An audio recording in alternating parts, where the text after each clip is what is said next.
Good morning बच्चों, मैं रश्मि संत, assistant professor इतिहास, डॉक्टर अंबेडकर राजकीय स्नातकोत्तर महाविद्यालय ऊंचाहार रायबरेली से। आज का हमारा विषय है मुगल चित्रकला। भारत में मुगलों ने चित्रकला की जिस शैली की नींव डाली वह एक ऐसे उन्नतिशील और शक्तिशाली कला आंदोलन के रूप में विकसित हुई जिसने उत्तरवर्ती मध्यकालीन युग में भारतीय कला के इतिहास की धारा को बदल दिया।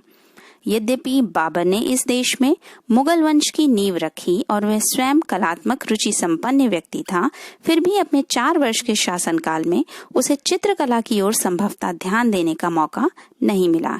यह श्रेय उसके पुत्र हुमायूं को दिया जा सकता है, जिसने एक विशिष्ट कला शैली को जन्म दिया। वह हिरात के प्रसिद्ध चित्रकार बेहजाद के शिष्य मीर सैयद अली और ख्वाजा अब्दुल समद को बाध्य कर 1550 ईस्वी में अपने साथ काबुल ले आया। कहा जाता है अकबर ने वहीं उनसे चित्रकारी सीखी। इस अवधि में अब्दुल समद ने जो कृतियां तैयार की उनमें से कुछ बादशाह जहांगीर के लिए तैयार की गई गुलशन चित्रावली में संकलित हैं। अकबर के दरबार में फारसी तथा भारतीय चित्रकारी को स्थान मिला और कुछ समय बाद ये दोनों मिलकर एक पद्धति यानी भारतीय कला शैली हो गई।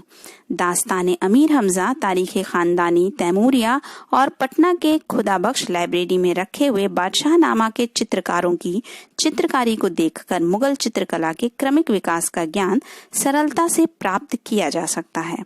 दास्तान अमीर हमजा एक दुर्लभ आंशिक पांडुलिपि के रूप में उपलब्ध है। इसमें करीब 1200 चित्र हैं। सभी चित्र स्थूल और चटकीले रंगों में लेनिन के कपड़ों पर चित्रित हैं। बदायूनी और शहनवाज खां बताते हैं कि इस संग्रह के चित्रण का कार्य अकबर की प्रेरणा से शुरू हुआ था। इसे पूरा करने में 15 वर्ष लगे। इसमें पहले सैयद अली तथा बाद में अब्दुल समद के मार्ग निर्देशन में बेहजत जैसे लगभग 50 चित्रकारों ने परिश्रम किया था। संभवतः इसका निर्माण 1575 से 1580 के बीच पूरा हुआ। इन पांडुलिपियों की चित्रण की कला में मुगल परंपरा अनेक रूपों में दिखाई देती है। अबुल फजल आईने अकबरी में उन 15 उत्कृष्ट कलाकारों के नाम गिनाता है, जिनमें हैं दसवंत, बसावन, केशव, लाल, मुकुंद, मिश्किन, फारूक कलमक, माधु, जगन, महेश, खेमकरण, तारा, सांवल, हरिवंश और राम। ये कलाकार विभिन्न केंद्रों से बुलवाए गए थे। अकबर अपने कलाकारों के काम में खुद गहरी दिलचस्पी दिखाता था और उनकी योग्यता तथा गुणवत्ता का मूल्यांकन कर उन्हें पुरस्कृत करता था। रज़्मनामा में विख्यात चित्रकार दसवंत के बनाए चित्र मिलते हैं। 2 अन्य कृतियां खानदान तैमूरिया और तूतीनामा भी दसवंत रचित मानी गई हैं। तूतीनामा के चित्रण की विशेषता एक दृश्य की प्रस्तुति है, जिसमें दिखाई देने वाली सरलता को डगलस बैरेट ने भारतीय परंपरा से व्युत्पन्न बतलाया है। तूतीनामा की इस दृश्य विधा का सबसे बेहतर उदाहरण है 31वीं रात।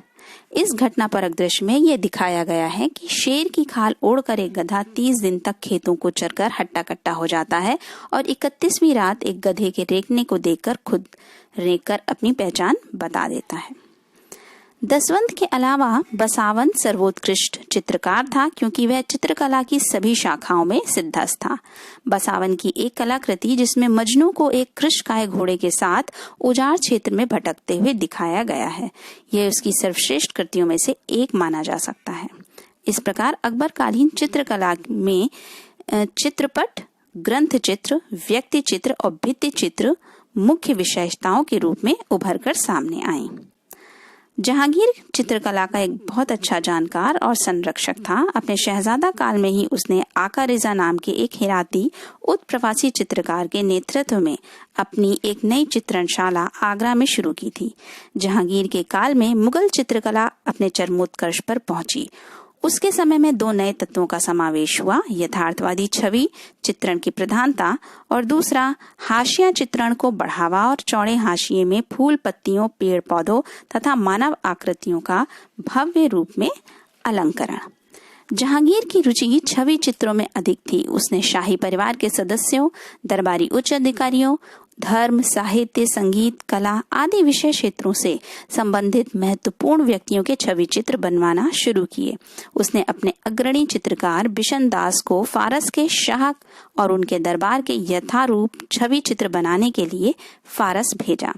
जहांगीर स्वयं भी चित्रकला में निपुण था और वह अपनी आत्मकथा तुजुक-ए-जहांगीरी में लिखता है कि अपने संबंध में मैं ये कह सकता हूँ कि चित्रकला के प्रति मेरी आसक्ति और विवेचना इस सीमा तक पहुँच चुकी है कि जब किसी जीवित या मृत चित्रकार द्वारा बनाया गया चित्र मेरे सम्मुख लाया जाता है तब मैं तुरंत यह बता देता हूँ कि यह चित्र अमुक व्यक्ति का है।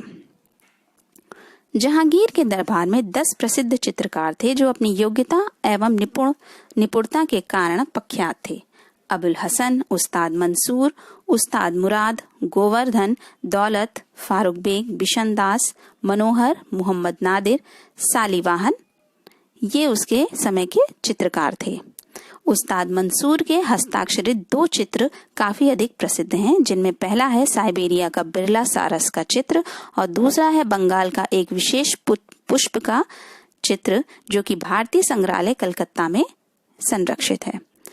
शाहजहां अपने पूर्वजों की भांति इस कला का संरक्षण तो करता रहा, किंतु वह उसकी रुचि स्थापत्य कला में अधिक थी, जिसका परिणाम यह हुआ कि चित्रकारी का पतन प्रारंभ हो गया। शाहजहां के समय फकीरुल्लाह, मीर हाशिम, अनूप, चित्रा आदि दरबारी चित्रकार थे। उसकी चित्रणशाला में शाहजहां जैसा विश्व विश्रुत हस्तलिखित ग्रंथ सन 1657 में तैयार हुआ था, जिसकी पांडुलिपि विंडसर कैसल इंग्लैंड में उपलब्ध है। शाहजहां की चित्रणशाला में तैयार हुए चित्रों में आवश्यकता से अधिक अलंकरण और रंगों के प्रयोग से चित्रों की जीवंतता और ताजगी में निश्चय ही कमी आ गई थी।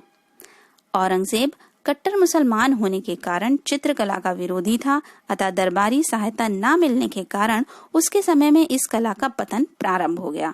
औरंगजेब ने बीजापुर और गोलकुंडा के महलों की चित्रकारी को बिगड़वा दिया और सिकंदरा में अकबर के मकबरों के चित्रों पर सफेदी करवा दी। बादशाह की उदासीनता के कारण योग्य चित्रकार अवध, हैदराबाद, मैसूर और बंगाल के नए प्रांतों के दरबारों में चले गए थे।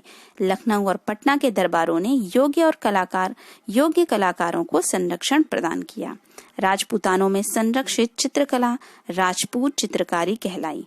18वीं शताब्दी के उत्तरार्ध में कांगड़ा की चित्रकारी भी देखने में आई।